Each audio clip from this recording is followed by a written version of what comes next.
What's going on YouTube? It's your boy CamATL. Shout out to the DFS squad.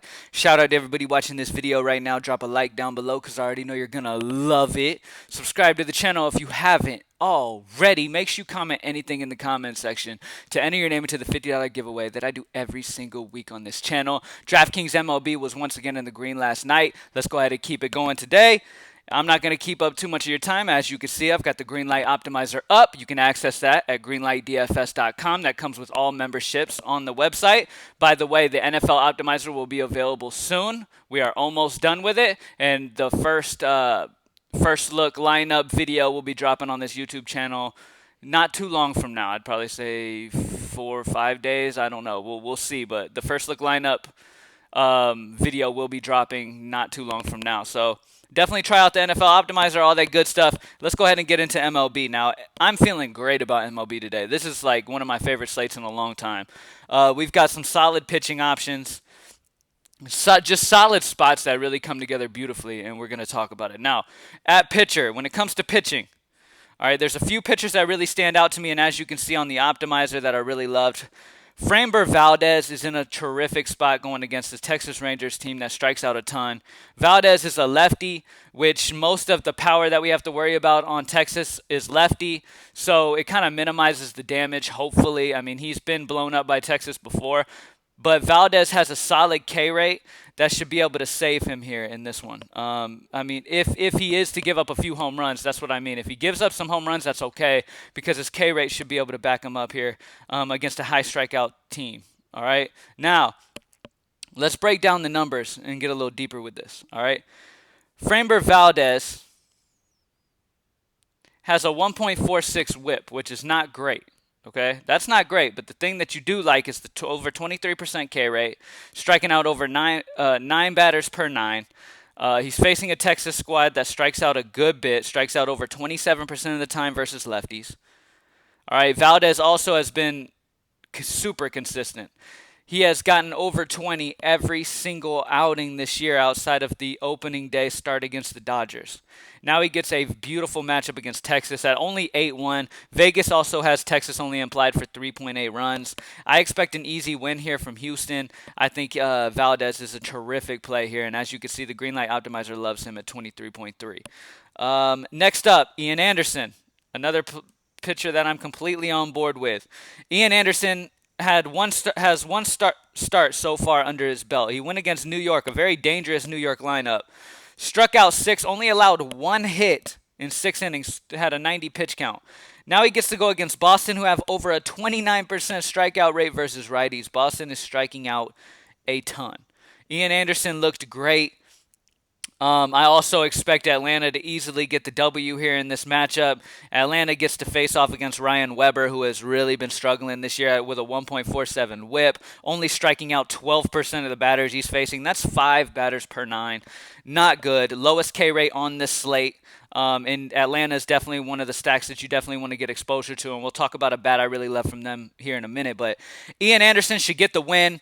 And with that K rate over 27%, striking out 9 per 9, it's a great spot for Ian Anderson, and at only 6'8", it just seems a little too cheap, and gives you the ability to get really, normally I tell you guys, get your pitching right. Well, on this slate, we happen to have cheap pitchers that you can get right today and still get that potential for double dongs. That's why I love this slate so much, is because it's the same type of situation as when we got the takedown not too long ago, and customers had like over $50,000 wins. It's because we ended up having some solid mid-range pitching, and the bats we chose ended up double donging. So it seems like one of those type of nights that is a very good potential of that happening. So Valdez and Ian Anderson are the two go-to pitchers that I love. Outside of that, you've got certain guys that on this slate that are solid options. But the guys you want to pick on is going to be Fulmer, is going to be Ryan Weber. It's going to be Matt Harvey. Those guys are absolute gas cans, and those guys you want to get exposure to. All right, all the bats throughout your lineup, you want exposure against these guys. Now let's talk about bats.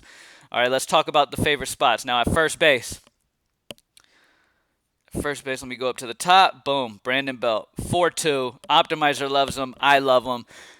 Brandon Belt has been mashing the ball lately. Okay, absolutely mashing the ball. All right. Now, he gets a solid matchup against John Gray, who gives up some power. He'll give up some home runs. It's a great spot for Brandon Belt, and it's in course. I mean, come on. He's got a 364 batting average versus right-handed pitching this year, 446 WOBA, 273 ISO. He's hitting with tremendous power. He's been super hot lately, really getting that bat on the ball damn near every single game. He's been hitting with power, and when somebody is this hot and hitting with power in cores and at only 4-2 in a plus matchup against John Gray, lock it in. Absolutely love Brandon Belt. He is locked in. So let me go ahead and lock button him. Now, next up in the outfield. It's been a little bit since I've been able to talk about my boy, but I'm definitely going to mention him here. Frannel Reyes at only 4-1. This is a double dong potential spot for Frannel Reyes. All right, Frannel was one of the bats that we had in our takedown that day. He is just double dong waiting to happen at any moment, okay? Now he gets the matchup against Matt Harvey. Frannel Reyes is a reverse split guy. He hits righties better than he hits lefties, okay? So don't just assume because he's a righty you want to face him against lefties only, because that is incorrect. Frannel Reyes against righties has a 364 average, a 400 ISO, and a 495 WOBA. If you're new to DFS, those numbers are huge.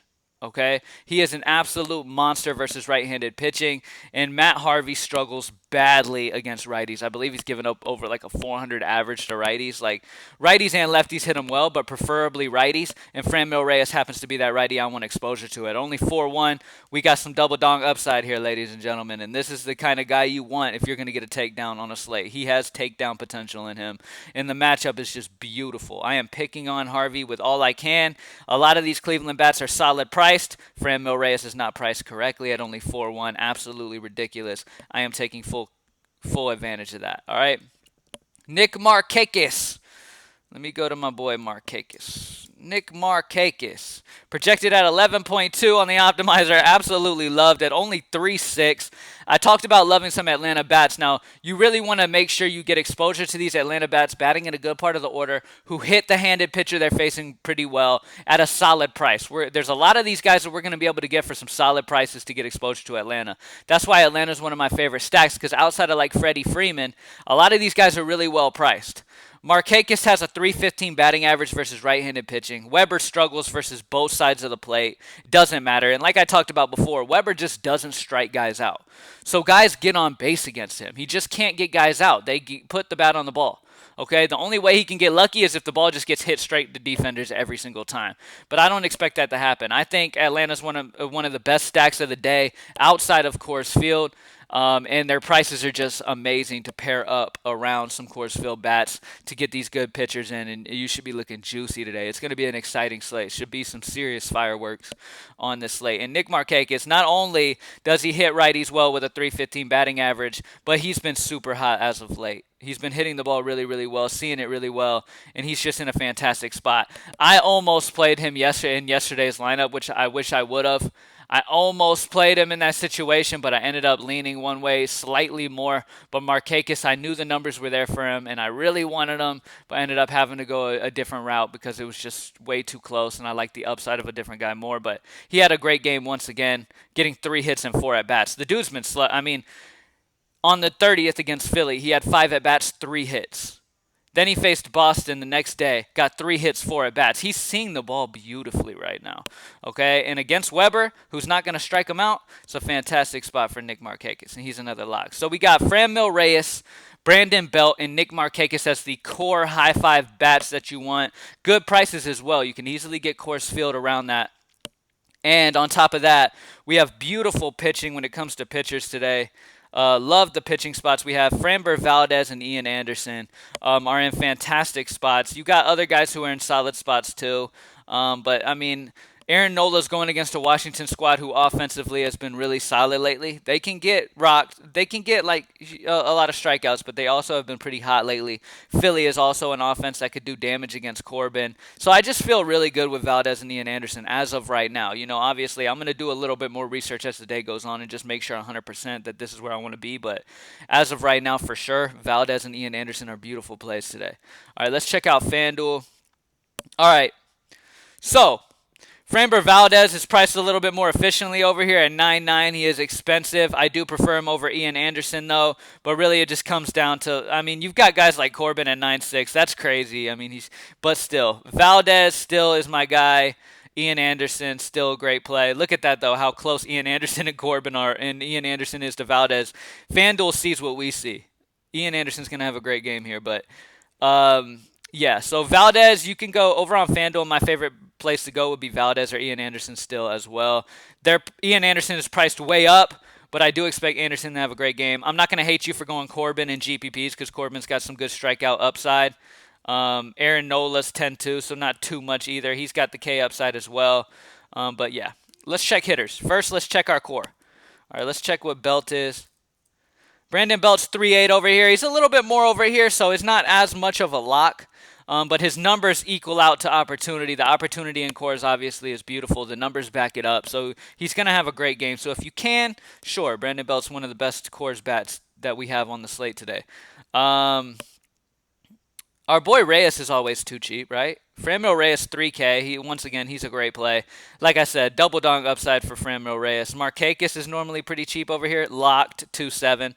Love Markakis. Get exposure to Atlanta, man. They're too cheap everywhere. Get exposure to Atlanta. Get some exposure to that Coors game. And it's going to be a great night for you. So pretty much Markakis is locked at 2.7. Let's look at bats in general. Let me go ahead and sort point per dollar and see what we got here who really sticks out. Luis Urias, beautiful matchup against Michael Fulmer. Milwaukee's another sneaky stack that you can get exposure to today. Michael Fulmer has been getting rocked. K rate's been incredibly low, been giving up a ton of hard contact. So Milwaukee's another sneaky value as well. Luis Urias should be leading off lefty-righty matchup at only 2.4. Absolutely love that situation there. He's in a fantastic spot. Nick Markakis, obviously, talked about him. Michael Conforto is pretty cheap at 3.1. Let's see what else we got. Stallings has an amazing batting average today. He just tends to get on base. He's super cheap. Normally, I don't play a catcher on FanDuel because, for what? You have to on DK. That's why we do it. But outside of that, why? Eric Thames always has home run potential. So the other day, Eric Thames ended up being super chalk, which it was solely on just gut feel for people because his numbers don't back it up. He's not hitting well at all this year. He's striking out a ton. He's just not doing well, okay? The matchup just was not there for him, and people just ended up going with what websites tell him to do, and it ended up working out well for them, which is something that doesn't happen much. If the numbers don't back it up, most of the time that's where you want to get off the chalk. And that's the advice of the day for you guys today, is that a lot of people, when they play DFS, a lot of these people will just go off of what the Roto Grinders of the world says, or Fantasy Labs, or these sites say about who to play, and don't do the research on their own. A lot of times there's not a whole bunch of information going into these plays. A lot of times these guys will just throw out gut plays. And I've even heard on videos and stuff like that, well, they'll say, oh yeah, look at the lefty-righty. This guy's got the lefty-righty platoon advantage. It's a great spot. But then you look at the numbers behind these players, and he's actually a reverse split guy. So there's not a whole bunch of knowledge going into these things. So make sure you pay attention and look it up yourself just to verify. Make sure you're looking at the right thing because, like I said, a lot of times this stuff can just be thrown together to get information out there and just, So pay attention. That's where you can get it. Like if you see a guy who's super chalky, right? If you're expecting a guy to be incredibly chalky, then you look at his numbers and his numbers don't match up and it's like, he should not be chalky. Get off of that chalk for somebody whose numbers match, whose numbers are actually really good. Like sometimes you'll get a guy who's extremely chalky, who's batting a 200 average, like reverse split, hitting righties better than lefties. He's facing a solid lefty. Like there's no reason for him to be played, but yet people play him just because sites tell you to play him. Research, and that's where you can get off the chalk, and that's where the takedowns come in. So let me explain. So in the $50,000 takedown, it was like a Week 5 NFL. Week 5 NFL last year, I won over $70,000. In baseball, we had something like that a few weeks ago where we won like over $50,000, right? And the key to the victory in that was there was a few really chalky players whose behind-the-scenes numbers didn't add up. So I decided, you know what? These guys are going to be incredibly chalky. This is where you get off. So I got off the incredibly chalky guys for a lower owned Frannel Reyes against a bad righty, which you already know, reverse split. Frannel is a beast. He ended up double donging while the chalk guys didn't do shit, which the numbers said they wouldn't do shit, but people played them just because. Don't just play guys because. Do some research. And that's why guys like me in the industry are so important, and guys who really, do all of this research and have success on a consistent basis is because research is key. I grind and research all the way up until lock. So I'm not missing any information when it comes to when I put a lineup together, every single box is checked.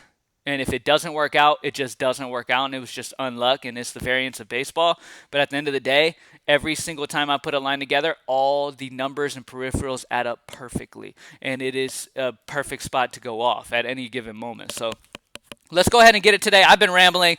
We're at 15-minute mark. Good luck, y'all. Greenlightdfs.com to join the squad, man. Good luck. Get that money, and I'm out. Peace.